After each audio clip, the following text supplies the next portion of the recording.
last na lang direct. So tingin niyo po ano ang future ng My Future You sa Film Fest?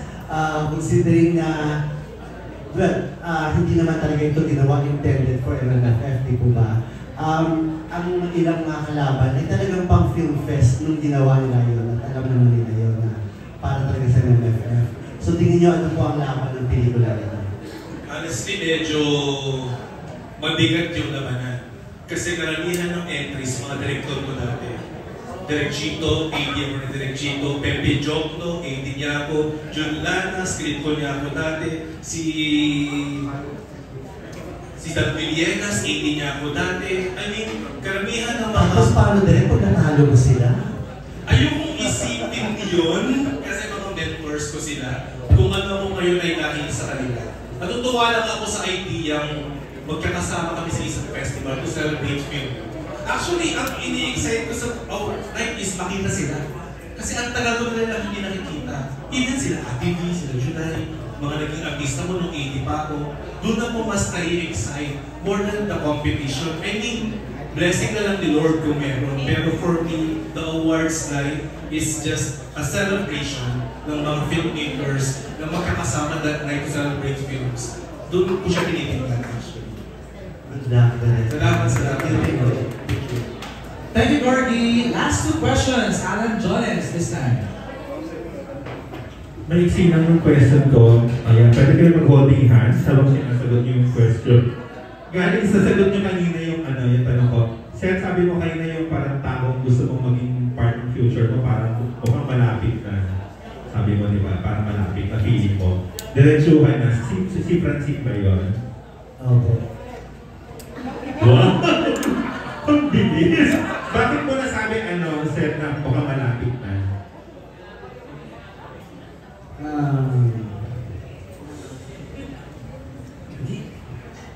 Bakit ko nasabing malapit na?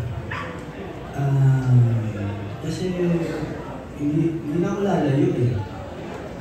Hindi na ako lalayo, pero may isang pangako lang akong dapat ko siguro tuparin. Yung pangako ko sa magulang ni Francine. Alam naman po natin na hindi biro ang samahan namin. Hindi biro na bawiin ang tiwala ng magulang ni Francine. Hindi po biro ang pinagdaanan ko na makaabot ulit dito sa nanahawakan ko yung kamay ni Francine. Hindi po biro. At yun ang goal ko na ayoko pong gusto ko na maramdaman nila dito na safe na ito na sa akin. Safe si Francine sa akin. Yun ang gusto kong maramdaman. At kaya ako nasabing malapit na. Yun na lang yung kumbaga, yun na lang yung parang kailangan kong gawin para masabi ko na nandito na siya. So, anong kailangan ko? Lakas ng loob, paninindigan, tapang, and respeto, pagmamahal. At yung mga bagay na yun, hindi mo yung makukuha ng isang araw, isang buwan. Kasi malaking pogi points kapag kakampi ng magulang eh. Malaking pogi points kapag mahal ako ng magulang. So yun ang plano ko talaga. Yun po. Wow! Okay. O reaction mo muna doon, Francine, bago doon sa tanong ko sa'yo. Mag-aka muna sa si Alvin and Seth. Oh my God. Ikaw mahanap yung tamang words. Kasi, totoo po, kung nasan kami ngayon, hindi po namin yung pinadali talaga. Kung pwede lang talaga, kung kaya lang namin ma-explain yung mga napagdaanan po namin para makapag-audience kami dito. Ako po, grateful po ako na meron akong set sa buhay ko. Hindi po kasi biro yung bigyan ka ng Diyos ng someone na matatawag yung best friend. Tapos na ayaw ko lang. Guys, hindi talaga biro. Alam naman po natin yan. Lalo na ng mga nakaraan.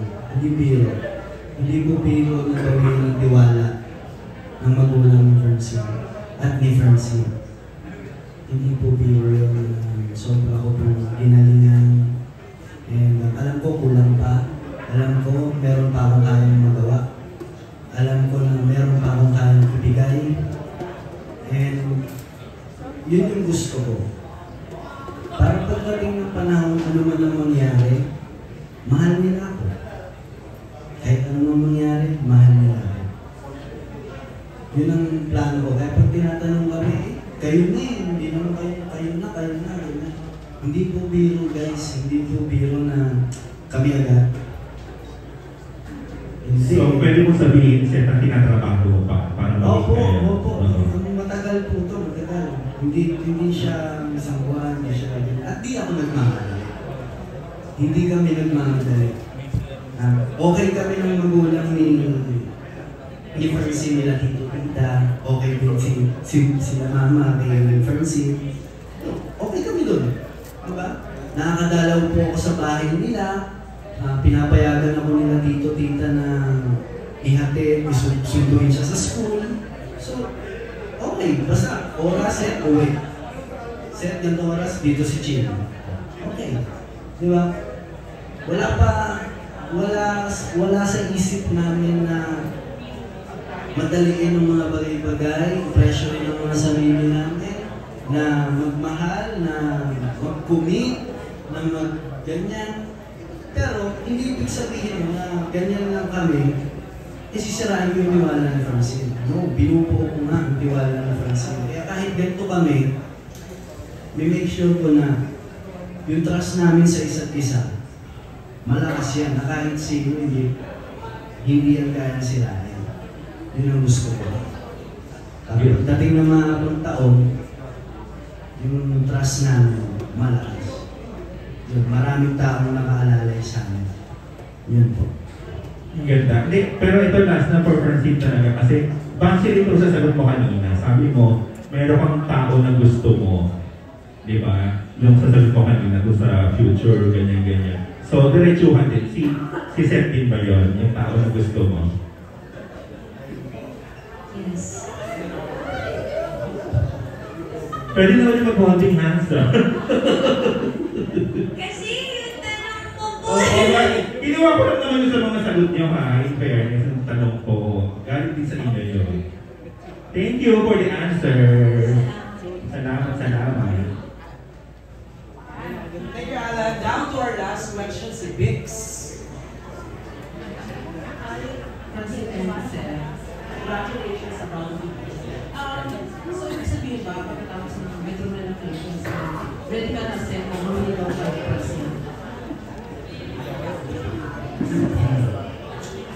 Wala po akong konkreto na maliligaw na ako next year eh.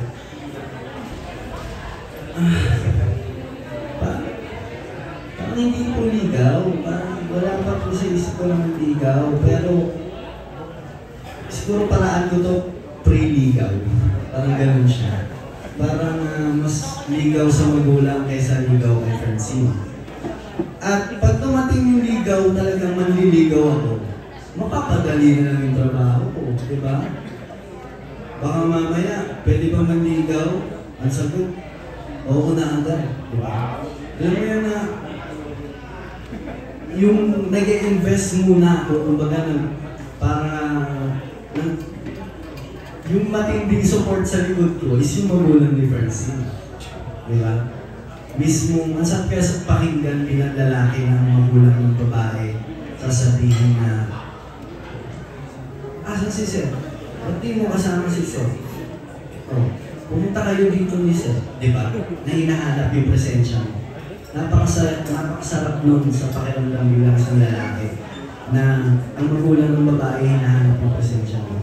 So kung yung ligaw-ligaw na yun, hindi pa talaga ligaw-ligaw, tapos pagkakas ng ligaw, commitment na. tayo na. Hindi po ganun. Wala pa ako sa ganung estado. Parang hindi pa buo. Hindi pa buo yung para sa tingin ko may kulang pa sa akin bago ako humarap kay Francine at sabihin na ganun. Gusto ko buong buo ako. Gusto ko walang kulang sa akin. Gusto ko ganyan. Kung hindi ko sinasabi magiging perfect ako. Pero gusto ko na pag humarap ako kay Francine at sabihin ng liga, there's no turning back. Gusto ko pag sinabi ko yun, period. No erase. Diba? Parang ganun po. Pero Francine, para sa'yo, kailan yung tamang panahon para ligawan ka kasi? Yun.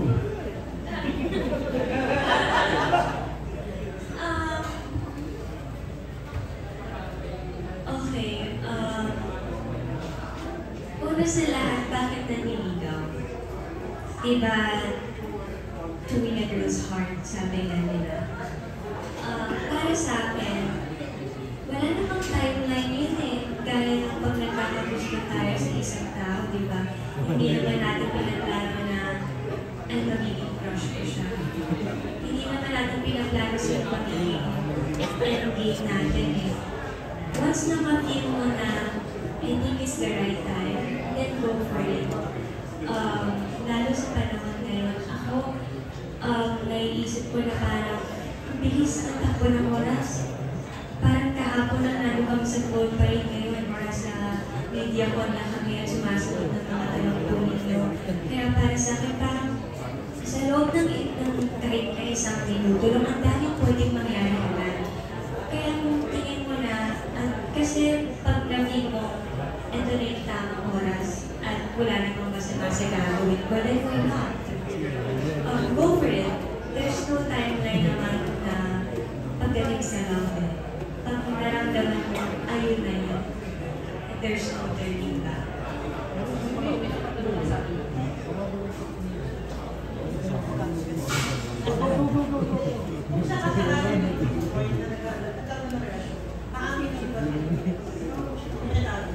Deserve po ni Francine pag malaki siya sa ayos. Ano po yung tanong? Papabillboard ko.